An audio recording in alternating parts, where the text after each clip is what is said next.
د باجوړ پښتو ادبي ټولنې لخوا د ځوان کول لیکوال نذیر ګل نادان د کتاب مخکتنې د اسطوره په سیول کالوني جرګهال کې تابعه کړې شوې وه. کتاب د چینار سورې چې پکې د ادب سره سره د باجوړ په تاریخ هم ډېر په زړه پورې معلومات شامل دي. ملګرو د چینی او مازیګر ذکر پکار دی چې اوس تایو ګورګورې د چینار خبرې وکړي.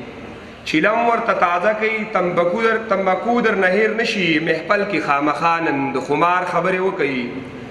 پښتون د پښتو وایي په پښتو باندې پوهیږي پښتون ته په پښتو کې څو د کار خبرې وکړي. دغه مهال د باجوړ پښتو ادبي ټولنې لخوا د یو آزاد مشاعرې تابعه هم شوې وه. یا د ګلونو پېښوره څوک یې نه راپرېږدي د کابل ښکلي په ژړا شي چې تورخم له راشي د باجوړ د پسرلی نه چې خوندونه واخلي د باجوړ د پسرلی نه چې خوندونه واخلي څوک ورته ووایي چې سابو له شړشم له راشي.